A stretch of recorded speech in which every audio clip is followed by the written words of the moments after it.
Hello, everybody. So Secretary Pompeo and I are here today to talk about the President's new executive order, and after that, we'd be happy to take a few questions. So today, the President signed a new executive order which underscores his decisive leadership in fighting global terrorism. This administration has intensified our counterterrorism sanctions effort. We've designated more than 230 individuals and entities in 2018, the most designation of any year in the last 15 years. The new executive order, modernizing sanctions to combat terrorism, which was signed today, greatly enhances our ability to identify, sanction, and deter perpetrators of terrorism worldwide. Among other provisions, the EO allows the U.S. government to better target terrorist group leaders, provides new tools to pursue individuals who participate in terrorist training, authorizes secondary sanctions on foreign financial institutions that have knowingly conducted or facilitated significant financial transactions with sanctioned persons, and targets those actors for on behalf of specially designated global terrorists. Utilizing this new executive order, today Treasury sanctioned over 24 individuals and entities from 11 terrorist groups. Specifically, we have leaders, operative, and financiers from over 11 terror organizations, including Iran's Quds forces, Hamas, ISIS, Al-Qaeda, and their affiliates. The government has taken more action than we ever have before. The U.S. Treasury is enhancing our efforts to deny terrorists access to the U.S. financial system. We will continue to make sure that the security of the United States and to protect innocent people from becoming victims of terrorist attacks.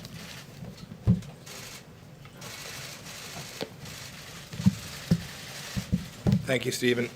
Today's executive order marks the most significant update to counterterrorism sanctions authorities since September of 2001. It significantly expands authorities to target terrorists and those who finance their activities. Specifically, today's action amends Executive Order 13224 by adding clauses that allow the Departments of State and Treasury to first directly target leaders of terrorist groups and their associated entities without having to tie terrorist leaders to specific acts. Second, it more effectively and efficiently targets individuals and entities who participate in terrorist training and provides new authorities to impose sanctions on foreign financial institutions that knowingly do business with terrorists.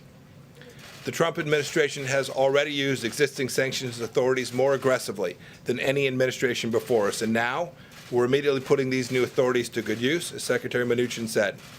Today, the Department of State announces the designation of 12 terrorist leaders. They include Isis Wali of Iraq and former Emir of Improvised Explosive Devices, 4 senior members of Hezbollah's Jihad Council, and leaders from Hamas, Palestinian Islamic Jihad, ISIS Philippines, ISIS West Africa, and TTP in Pakistan. Further, we're announcing the designation of Hurus al-Din, an al-Qaeda-affiliated jihadist group in Syria, as a specially designated global terrorist entity. As these actions show, today's executive order by President Trump adds further muscle to U.S. counterterrorism efforts.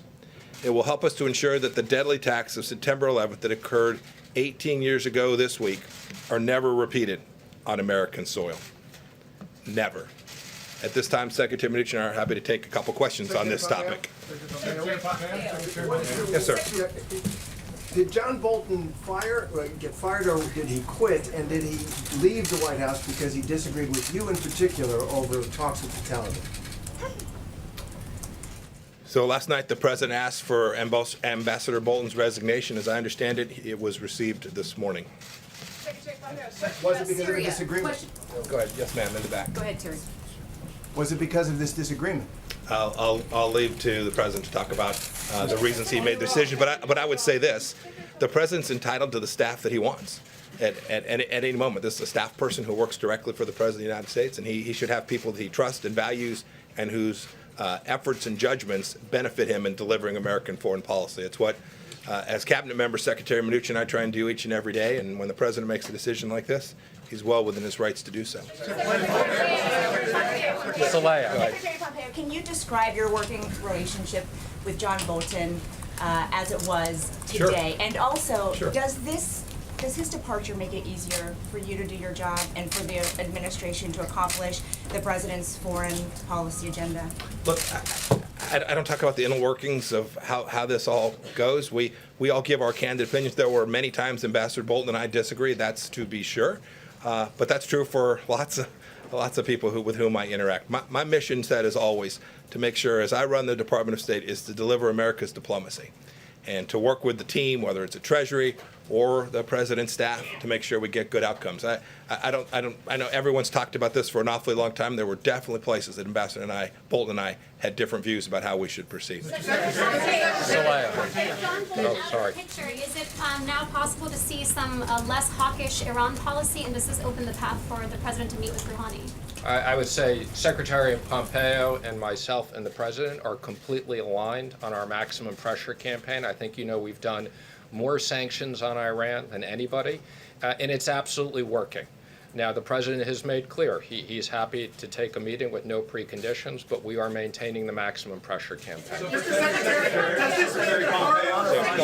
Yeah, go ahead. Secretary Pompeo, for clarity on this, can you foresee a meeting between President Trump and the Iranian leader later this month surrounding the United Nations? Sure.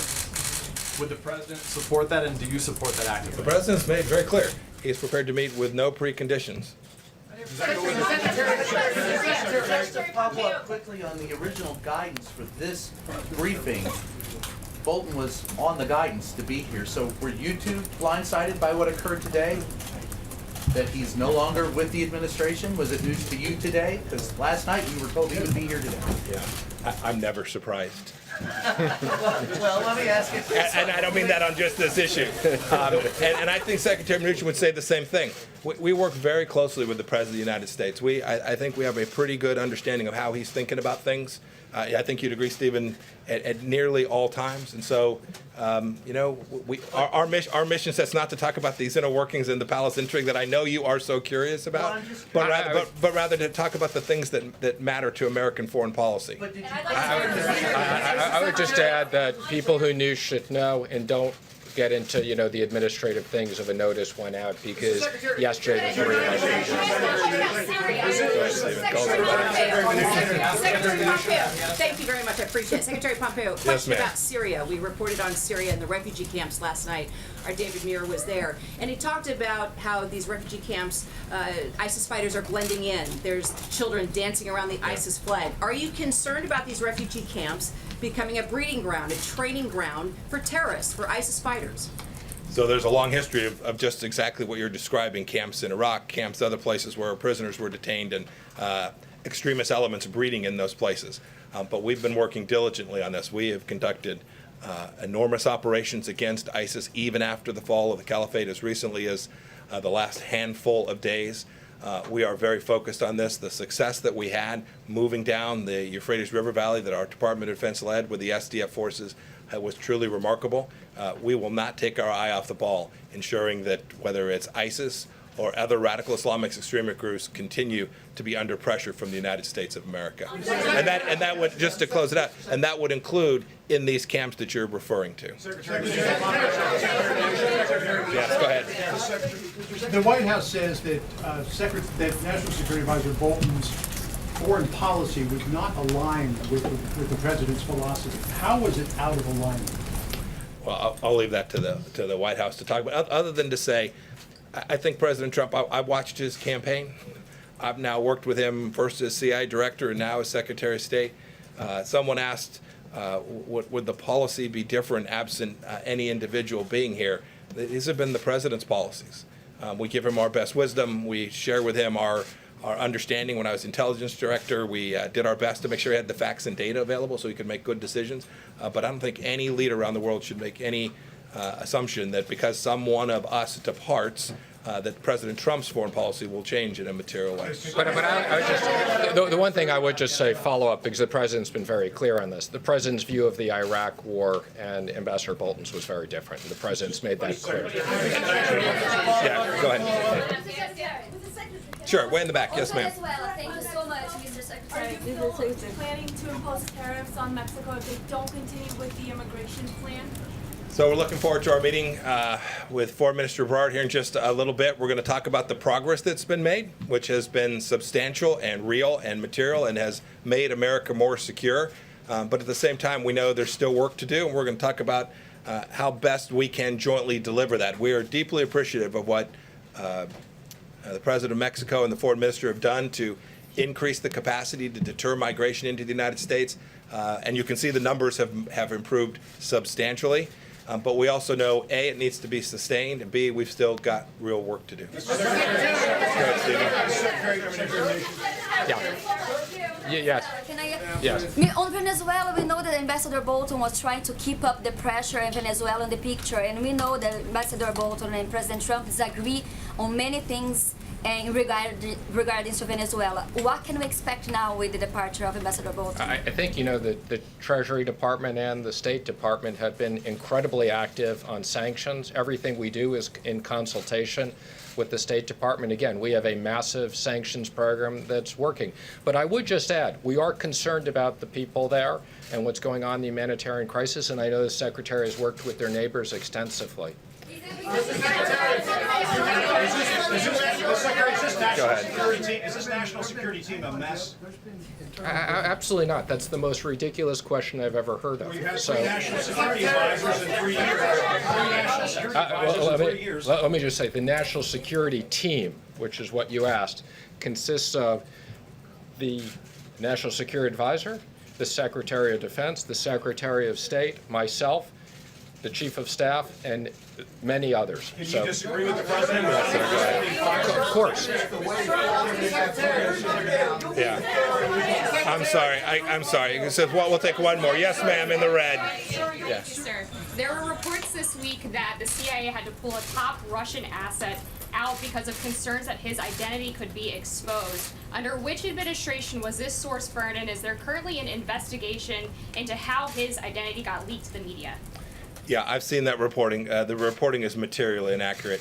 And you should know, as the former CIA director, I don't talk about things like this very often. It is only the occasions when there's something that I think puts people at risk, or the reporting is so egregious as to create enormous risk to the United States of America, that I even comment in the way that I just did. And I won't say anything more about it. I know the CIA put out a statement. Suffice to say that the reporting there is factually wrong. Thank you, everybody.